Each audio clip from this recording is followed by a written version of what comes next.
Të nderuar televizikues, përshëndetje, unë jam Flutur Akaza dhe do të jemi bashkë në këtë edicion informativ këtu në Drita Televizion. Ju njohim me zhvillimet e ditës. Gjykata kushtetuese ka vendosur të shtyjë edhe një herë shqyrtimin e kërkesës së qeverisë për pezullimin nga detyrat të zëvendës kryeministres Belinda Balluku. Seanca e re është planifikuar për datën 12 dhjetor për shkak të natyrës së ndërlikuar të çështjes dhe volumit të lartë të dokumentacionit që kërkon analizim. Vijon të mbetet pezull vendimi për një prej çështjeve më të diskutueshme të ditëve të fundit, kërkesa e qeverisë për pezullimin nga detyrat të ministres së energjisë dhe zëvendës kryeministres Belinda Balluku. Gjykata kushtetuese ka njoftuar se shqyrtimi i çështjes shtyhet edhe një herë, ndërsa seanca e radhës është caktuar të mbahet në 12 dhjetor 2025. Sipas njoftimit zyrtar, shtyrja është diktuar nga disa faktorë të rëndësishëm, përfshirë natyrën e ndërlikuar të argumenteve, sasinë e konsiderueshme të dokumentacionit që duhet analizuar, si edhe ngarkesa aktuale e kalendarit të punës së gjykatës. Gjithashtu disa prej gjyqtarëve kanë kërkuar kohë shtesë për të shqyrtuar materialet dhe çështjet procedurale të ngritura në këtë proces. Fillimisht seanca ishte planifikuar të mbahej në 4 dhjetor, ku gjykata duhet të vendoste nëse kërkesa e ekzekutivit të kalonte për shqyrtim të plot apo do të rrëzojë në fazë paraprake. Por volumet e reja të dokumenteve dhe kompleksiteti i çështjes kanë detyruar trupin gjykuese të kërkojë shtyrje të procedurave. Rasti i Ballukut ka sjellë një debat të fortë politik dhe institucional në vend, ndërsa vendimi i gjykatës kushtetuese pritet të përcaktojë qartë kufit e kompetencave midis qeverisë dhe institucioneve të drejtësisë. Për momentin, ministri Avion të qëndrojë në detyrë, ndërsa procesi në gjykatë mbetet ende i hapur.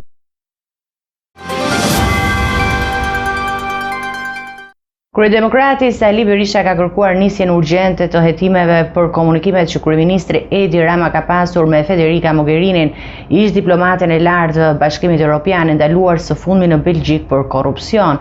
Ai krahason rastin e Mogherinit me atë të Belinda Balluku, duke akuzuar qeverinë se ushtron presion mbi drejtsinë shqiptare.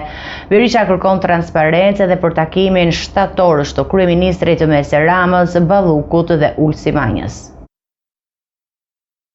Kryetari i Partisë Demokratike Sali Berisha ka kërkuar hapjen e një hetimi të plotë ndaj komunikimeve që sipas tij kryeministri Edi Rama ka pasur me Federica Mogherinin. Ish përfaqësues e lartë e Komisionit Evropian dhe aktualisht rektore e Kolegjit të Evropës, Mogherini është ndaluar nga autoritetet belge në dyshime për korrupsion dhe ky zhvillim sipas Berishës e bën të domosdoshme transparencën për kontaktet e saj me kryeministrin shqiptar.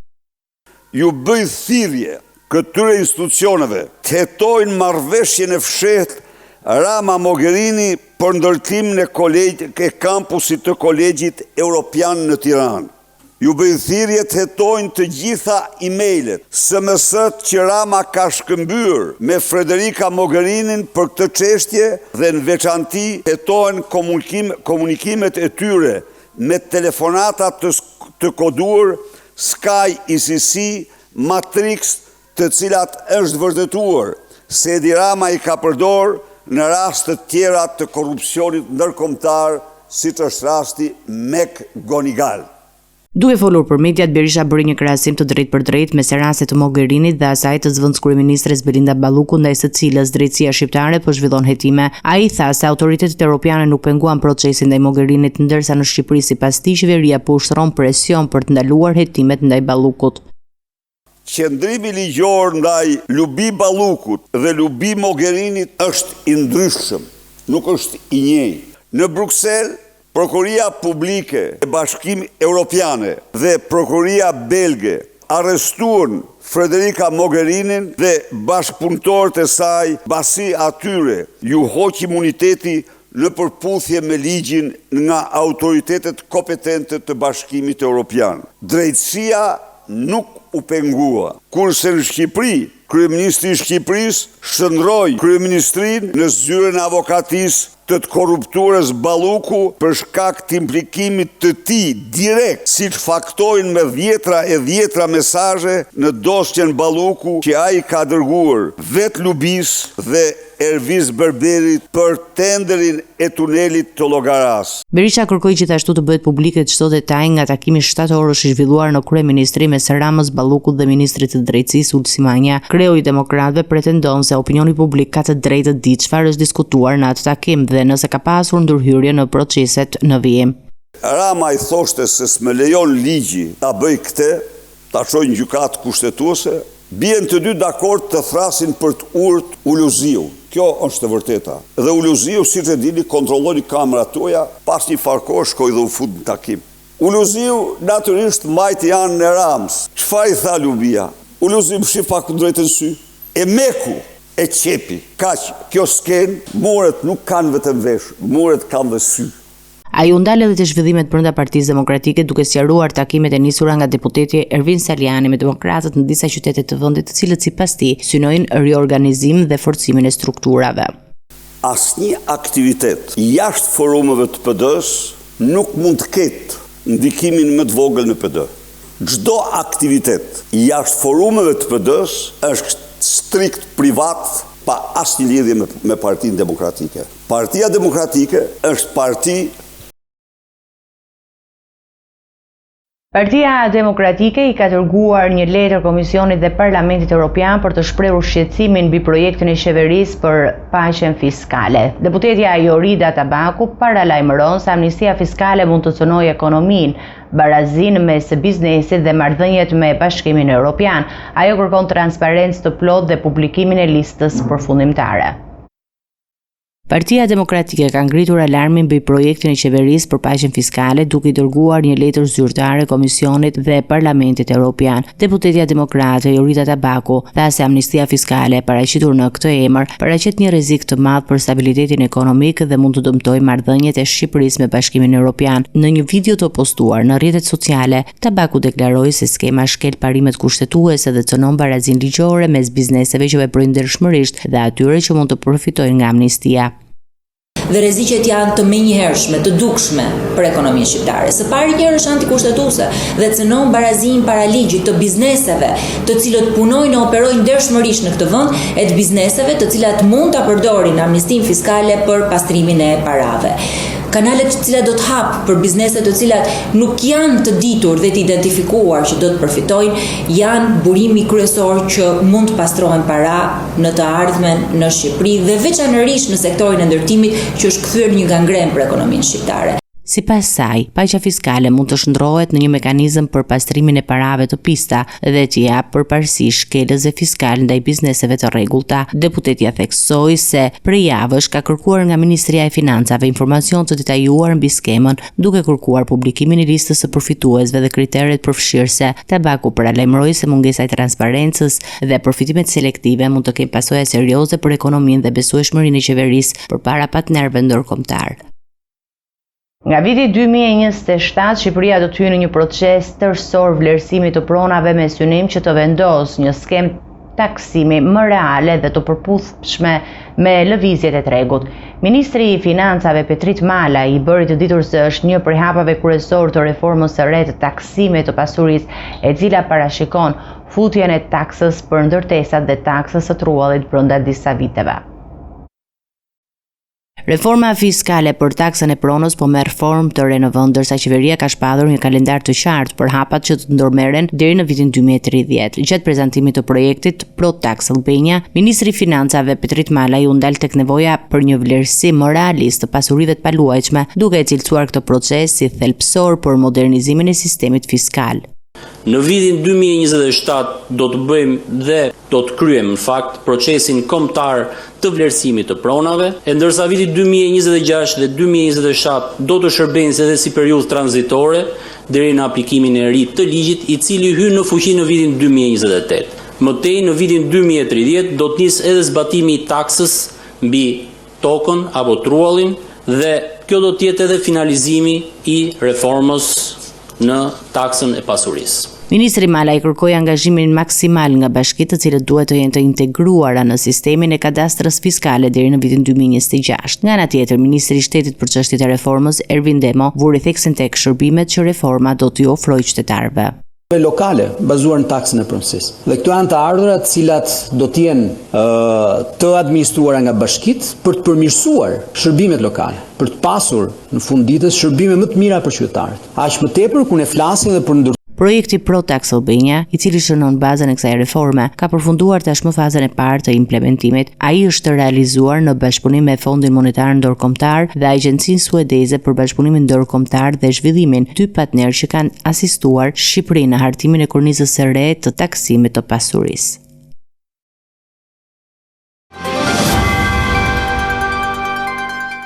Policia ka arrestuar një tjetër person lidhur me vrasjen e biznesmenit Edmond Hyka, duke e çuar në 3 numrin e të dyshuarve në total. Nevzat Spaho, 29 vjeç, dyshohet për përfshirjen në ngjarjen e rënë si bashkëpunëtor. Hetimet vijojnë për sqaruar motivet e krimit dhe për të kapur 2 autorët e tjerë në kërkim.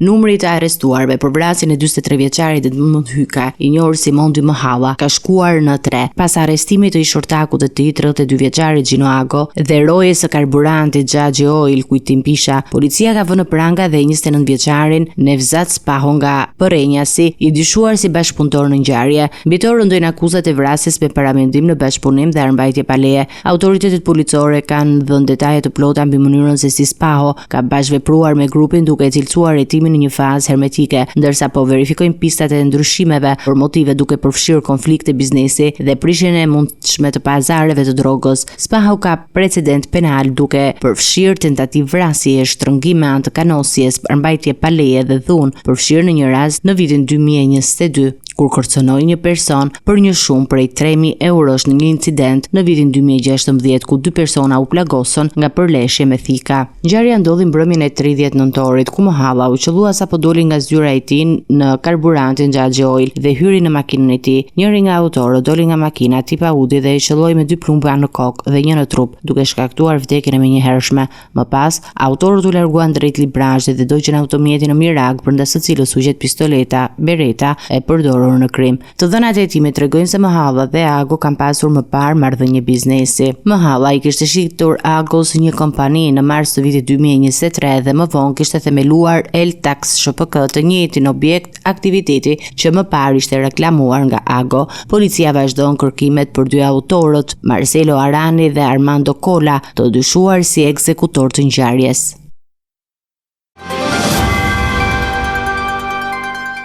Prokuroria e Tiranës ka caktuar masën arrest me burg për biznesmenin Elizabeta Dosti, e dyshuar për përvetësimin dhe transferimin e palishëm të pasurive të një shoqërie të privatizuar.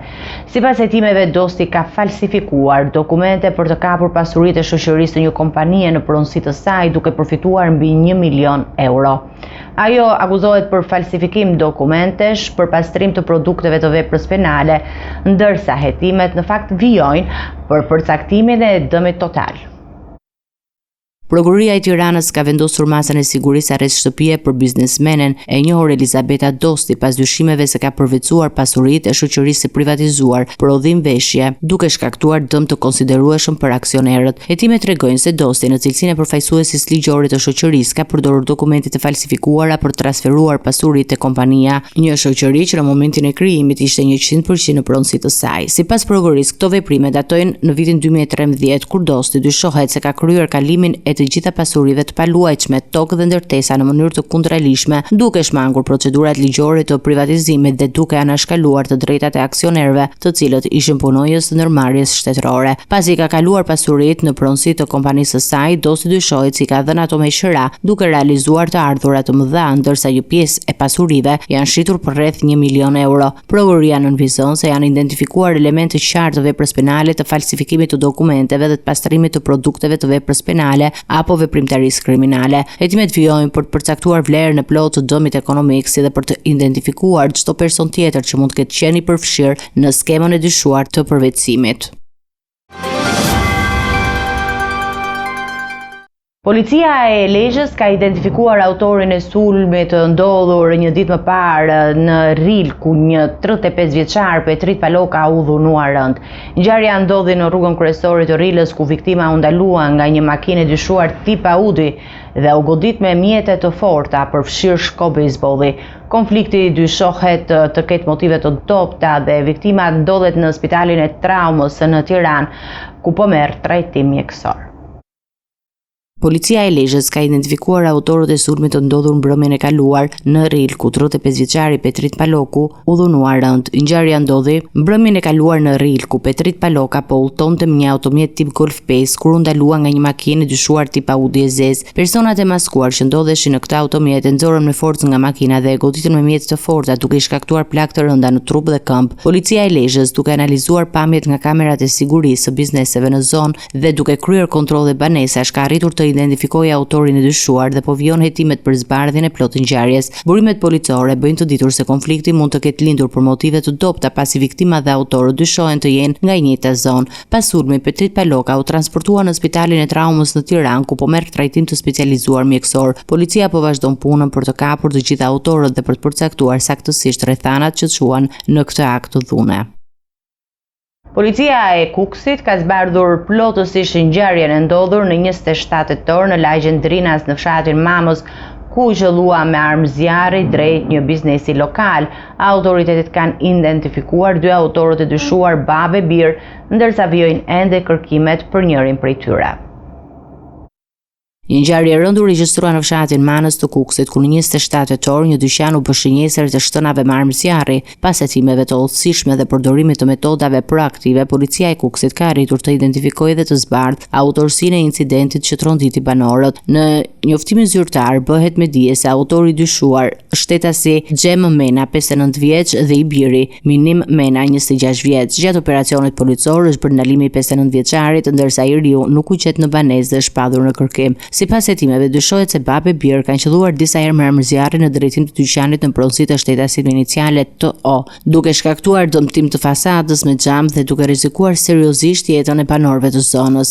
Gjatë kontrolleve, policia ka sekuestruar edhe automjetin me cilën autorët dyshohet se janë larguar pas kryerjes së veprës penale që shërben si provë materiale në dosje. Ndaj tyre rëndojnë 3 akuza: mbajtje pa leje dhe prodhimi i armëve dhe shpërthyese dhe municionit, shkatrimi i pronës, prishja e qetësisë publike. Materialet procedurale janë referuar prokurisë së Kukësit, e cila do të vijojë hetimet për zbardhjen e plot të motivit dhe rrethanat e ngjarjes, ndërsa policia njofton se vijon puna intensive për kapjen e 26 vjeçarit. Eci me të tjera informacione, pas një jave ndërprerje të shërbimeve trafiku urban në Prishtinë ka rifilluar funksionimi i autobusëve të trafikut publik. Rifillimi u mundsua pas ndarjes së fondeve prej 2.7 milion euro nga Ministria e Financave në detyrë dhe pagesave të komunës ndaj operatorëve privat. Mosmarrëveshjet mes autoriteteve kanë detyruar qytetarët që të kërkonin alternativa të tjera për udhëtime gjatë javës së fundit. Autobuset e transportit publik në kryeqytet kanë rikthyer shërbimin e tyre pas një ndërprerje që zgjati më shumë se një javë, duke lehtësuar lëvizjen e mirë qytetarëve që gjatë kësaj periudhe u detyruan të përdorin mjete alternative. Trafiku urban njoftoi se rifillimi u bë i mundur pas allokimit të 2.7 milion eurove nga Ministria e Financave në detyrë dhe pagesave të borxheve nga Komuna e Prishtinës ndaj operatorëve privat të transportit. Ministri i Financave në detyrë, Hekuran Murati, deklaroi se ndjen keqardhje për deklaratat e komunës, të cilat sipas saj shpërndanin informacion të pasakt për moskalimin e fondeve. Murati shtoi se shumën prej 2.7 milion eurosh e kishte proceduar veçmas nga pjesa tjetër prej 25.9 milion eurosh e projekteve kapitale për të garantuar që pagesa e transportit publik të kryej me prioritet. Për muaj të tërë, përfaqësuesit e qeverisë dhe komunës të Prishtinës kanë shkëmbyer akuza të lidhura me menaxhimin e financave dhe ndërgjegjësinë për vonesa të pagesa. Ndërprerja e shërbimeve ka bërë që qytetarët e kryeqytetit të përballen me vështirësi të mëdha në transportin ditor, duke rritur nevojën për alternativa të tjera dhe duke nxjerrë në pa rëndësinë dhe koordinimin mes institucioneve për garantimin e shërbimeve publike. Komuniteti ndërkombëtar ka reaguar pas vendimit të Komisionit Qendror Zgjedhor për të mos certifikuar listën serbe për zgjedhjet parlamentare të 28 dhjetorit në Kosovë. Ambasada e Shteteve të Bashkuara të Amerikës dhe përfaqësues të Bashkimit Evropian dhe Mbretërisë së Bashkuar kanë cilësuar vendimin si politizues dhe të dëmshëm për procesin zgjedhor dhe stabilitetin e vendit. OZBE-ja ka shprehur shqetësim për polarizim të brendshëm politik dhe rrezik që këto veprime të dëmtojnë reputacionin e Kosovës si demokraci shumë etnike. Vendimi i Komisionit Qendror të Zgjedhjeve për të mos certifikuar listën serbe ka shkaktuar reagime të forta ndërkombëtare, duke nxjerrur kritika mbi ndikimin politik të aktorëve vendor. Përmes një postimi në Facebook, ambasada e SBA-s tha se përpjekjet e lëvizjes vendvendosje për të bllokuar listën serbe janë shkurtpamëse dhe përçarëse, duke minuar stabilitetin dhe interesat amerikane, përfshirë rinisjen e dialogut strategjik dhe mundësitë të avancimit të biznesit në Kosovë. Ambasadori gjerman Rainer Rudolf theksoi se procesi zgjedhor duhet të mbahet larg manovrimeve politike, ndërsa zyra e BE-s të Prishtinës konsideroi politizimin e KQZ si dëm të rënd për zgjedhjet. Ambasadori britanik Jonathan Hargreaves u shpreh se i shqetëson për ndikimin negativ në reputacionin e Kosovës dhe marrëdhëniet me partnerët ndërkombëtar. OSBE-ja gjithashtu ka paralajmëruar për rritjen e polarizimit politik, ndërsa KQZ-ja duke vënë në dukje se kjo është hera e tretë që lista serbe nuk certifikohet. Në zgjedhjet e fundit lista serbe fitoi 9 nga 10 ulëse të pakicës serbe në kuvent e të gjitha komunat me shumicë serbe në zgjedhjet lokale të tetorit, duke u rikthyer në institucionin që ishte braktisur me 2022.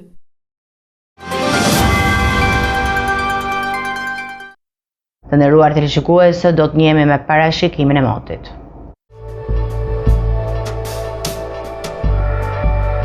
Territori shqiptar për datën 4 dhjetor 2025 do të jetë në ndikimin e masave ajrore të lagështa, duke sjellë vranësira dhe rreshje të here pas hershme shiu në shumë zona të vendit.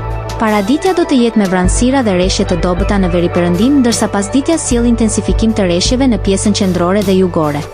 Temperatura minimale pritet të zbresë deri në 6 gradë Celsius, ndërsa ajo maksimale të arrijë deri në 19 gradë Celsius në zonat bregdetare. Gjatë ditës pritet 1 deri në 2 orë diell, kryesisht në zonat juglindore. Era do të fryjë nga drejtimi juglindor me shpejtësi 3 deri në 6 metra për sekond, ndërsa për gjatë bregdetit pritet të arrijë deri në 7 metra për sekond. Deti do të ketë dallgëzim të ulët deri mesatar rreth 1 deri në 2 ball. Indeksi ultraviolet për Tiranën më 4 dhjetor 2025 pritet të jetë i ulët rreth 1. Sipas burimeve astronomike, lindja e diellit në Tiranë më 4 dhjetor do të jetë në orën 6:43, ndërsa perëndimi në orën 16:19 minuta. Temperaturat minimale dhe maksimale për disa qytete kryesore të Shqipërisë do të jenë si më poshtë. Shkodër 12 deri në 16 gradë Celsius. Kukës 7 deri në 11 gradë Celsius. Peshkopi 10 deri në 13 gradë Celsius. Tiranë 14 deri në 17 gradë Celsius. Durrës 13 deri në 19 gradë Celsius. Kavaj 13 deri në 17 gradë Celsius. Elbasan 13 deri në 16 gradë Celsius. Berat 12 deri në 17 gradë Celsius. Korç 6 deri në 9 gradë Celsius. Vlorë 13 deri në 18 gradë Celsius. Gjirokastër 11 deri në 16 gradë Celsius. Sarand 14 deri në 19 gradë Celsius.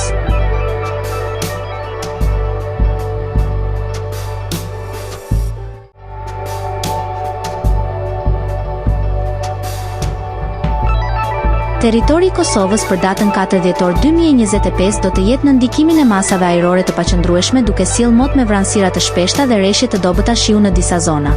Paraditja pritet të jetë me mot pjesërisht të vranët, ndërsa pasditja sjell rreshje lokale në perëndim dhe jug të vendit. Temperatura minimale pritet të zbresë deri në 3 gradë Celsius, ndërsa ajo maksimale të arrijë deri në 11 gradë Celsius në zonat e ulta.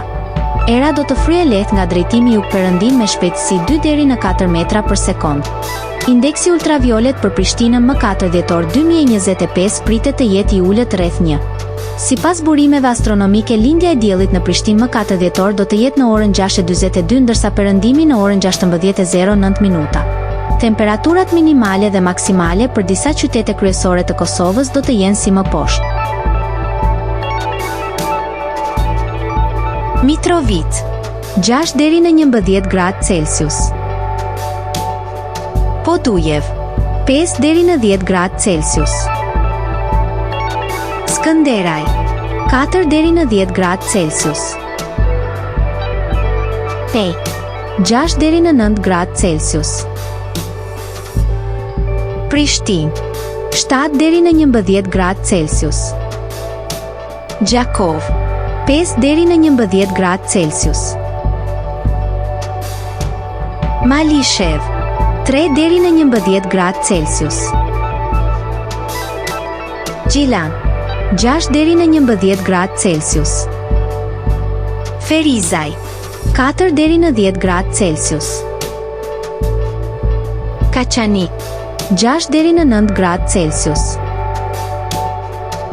Suhare, 5 deri në 11 gradë Celsius. Prizren, 5 deri në 8 gradë Celsius.